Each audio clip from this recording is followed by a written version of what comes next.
नमस्कार. आपल्या कथा मालिकेतील हा तिसरा भाग घेऊन मी आलो. एकलव्य.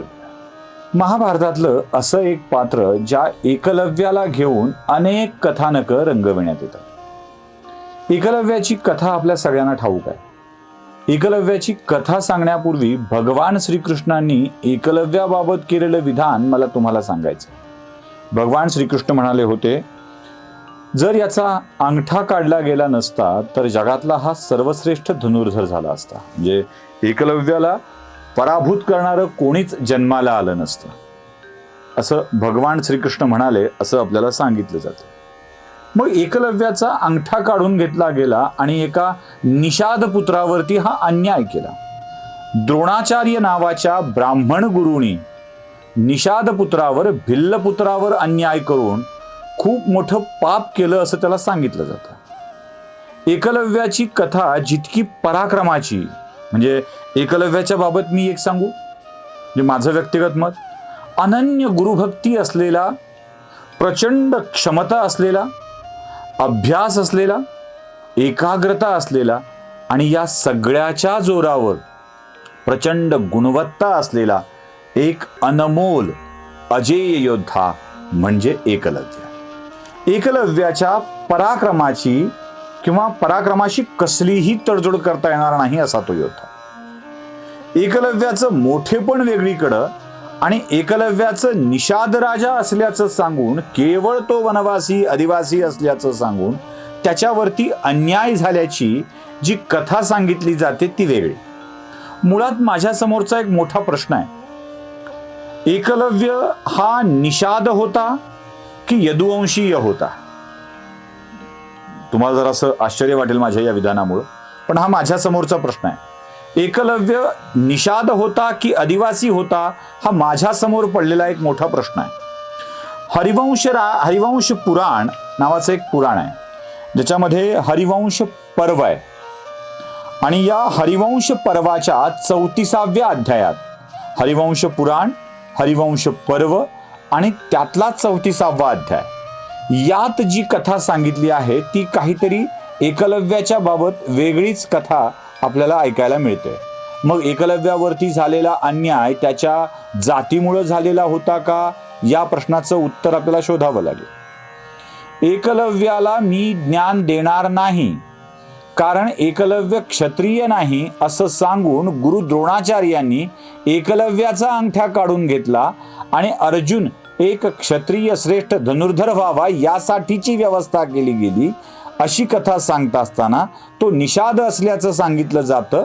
पण हरिवंश पुराणातल्या हरिवंश पर्वामधल्या 34व्या अध्यायामध्ये एकलव्याबाबतची वेगळीच काहीतरी माहिती मिळून जाते.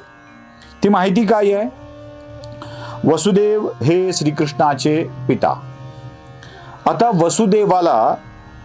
वसुदेवाचे पिता म्हणजे राजा शूरसेन आणि भोजराज कुमारी ही वसुदेवाची माता म्हणजे भगवान श्रीकृष्णाची आजी. शूरसेन आणि भोजराज कुमारी यांना एकूण 10 पुत्र आहेत आणि 5 पुत्री आहेत. म्हणजे वसुदेवासहित एकूण 10 भाऊ आहेत आणि 5 वसुदेवाला बहिणी आहेत. आता या वसुदेवाच्या भावांच्या पैकीची 2 पुत्र महत्वाची आहेत. त्याच्यामध्ये एक आहे दुसरा भाऊ देवभाग आणि तिसरा भाऊ देवश्रवा. देवभाग आणि देवश्रवा, या देवश्रवाचा पुत्र आहे शत्रुघ्न आणि देवभाग या दुसऱ्या भावाचा पुत्र आहे उद्धव. म्हणजे ज्या उद्धवा शांतपणे कर्जा ही जी कविता आपण मराठीमध्ये ऐकतो त्यातला हा उद्धव. म्हणजे देवभाग गाचा पुत्र उद्धव, ज्याचा पुढे भगवान श्रीकृष्णाचा उल्लेख आणि संदर्भ सापडतो, जो वृंदावनातल्या गोपिकांना भगवान श्रीकृष्ण गेल्यानंतर शोकग्रस्त झालेल्या गोपिकांना प्रेम नव्हे भक्ती श्रेष्ठ आहे हे सांगायला तो पाठवतो आणि तिथे उद्धवच स्वतःचा उद्धार करून घेऊन परत येतो, तो उद्धव. आणि तिसरा भाऊ जो आहे देवश्रवा वसुदेवाचा, त्याचा पुत्र आहे शत्रुघ्न. म्हणजे शत्रुघ्न हा भगवान श्रीकृष्णाचा चुलत भाऊ, वसुदेवाचा पुत्र म्हणून, वसुदेवाच्या भावाचा मुलगा म्हणून. या शत्रुघ्नाचा सांभाळ निषाद राजाने केलेला आहे. हा निषाद राजा कोण आहे? तर प्रयागराज जवळ शृंगवेरपूर नावाचं गाव आहे, ज्याचा संदर्भ तुम्हाला रामायणामध्ये आढळतो. म्हणजे गंगा नदी पार करण्यासाठी ज्या निषाद राजाने तिथपर्यंत भगवान रामाला मदत केली होती, तो निषाद राज, त्याच्या वंशाच्या निषाद राजाने या शत्रुघ्नाचा सांभाळ केला होता. कारण हा फारच उग्र होता, फारच कठोर होता असं बोललं जातं. या निषाद राजाने त्याचा सांभाळ केला. हा शत्रुघ्न पुढे एकलव्य या नावाने प्रसिद्ध झाला.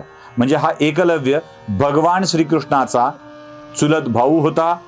तो निषाद होता का असा प्रश्न आहे. तो निषाद नव्हता, तर तो यदुवंशीय होता, हे लक्षात ठेवलं पाहिजे. बर, सांभाळ करणारा राजा कोण आहे निषाद राजा?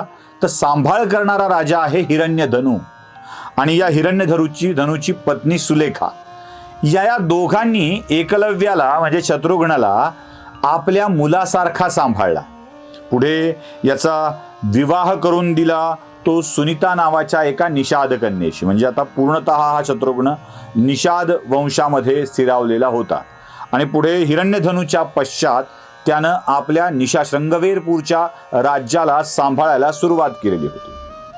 म्हणजे हा मुळात यदुवंशीय होता, निषाद राज नव्हता. आणि मला तुम्हाला अजून सांगायचं आहे की द्रोणाचार्यांसारखे गुरु या सगळ्या गोष्टींची जाणीव ठेवणार नाहीत असं अजिबात नाही. मग द्रोणाचार्यांनी एकलव्याला शिक्षण का बरं नाकारलं असेल? तो निषाद नव्हता, तो यदुवंशीय होता, तरीही का नाकारलं असेल? तर द्रोणाचार्यांना या निषाद राजाच्या आणि एकलव्याच्या एकूणच कामाबाबत ठाऊक होतं, एकूणच निष्ठेबाबत माहिती होती. हे लक्षात घ्या की गुरु द्रोणाचार्य हे कुरुवंशाचे गुरु होते. त्यांच्याकडं कुरुवंशातल्या राजपुत्रांना शिकविण्याची जबाबदारी होती. म्हणजे एका राजवंशाला या भारतातल्या एका चक्रवर्ती सम्राटाच्या वंशाला शिक्षित करण्याची जबाबदारी होती. बरं, हे शिक्षण नुसतं आध्यात्मिक होतं, भक्तिमार्गाचं होतं असं अजिबात नाही. शस्त्र आणि शास्त्रविद्येमध्ये पारंगत करण्याची जबाबदारी द्रोणाचार्यांवरती होती. म्हणजे शस्त्रविद्या निपुण करून आपल्याच राज्याचा शत्रू उभा करायचा असं द्रोणाचार्य कसं करतील? मग हा एकलव्य कसा कसा शत्रू होता हे समजून घेतलं पाहिजे. भगवान श्रीकृष्णाने कंसाचा वध केला आणि कंसाचा वध केल्यानंतर कंसाचा सासरा जरासंध चालून आला, आणि जेव्हा चालून आला त्यावेळेला जरासंधाच्या सेनेचं नेतृत्व करणारा हा निषाद राजा हिरण्यधनू होता आणि सोबत एकलव्य पण होता. जरासंधाच्या सेनेत असणाऱ्या हिरण्यधनू आणि एकलव्याला शस्त्रविद्येत पारंगत करून आपल्या शत्रूला बळ देण्याचं काम द्रोणाचार्य का करतील? अजिबात करणार नाहीत.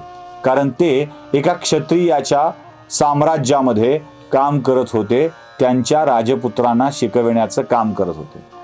कथा ही अशी आहे, बदलून कशी सांगितली जाते? द्रोणाचार्य ब्राह्मण होते, ते क्षत्रियांच्याकडे नोकरी करत होते.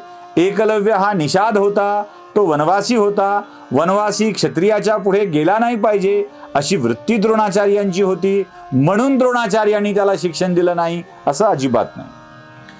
एकलव्याच्या गुणांना द्रोणाचार्यांनी हेरलेलं होतं आणि त्यांना हेही ठाऊक होतं की असा पराक्रमी वीर अधिक शस्त्रशास्त्र विद्येमध्ये पारंगत झाल्यानंतर त्रासदायक ठरू शकतो तो आपल्याच राजाच्या साम्राज्याला.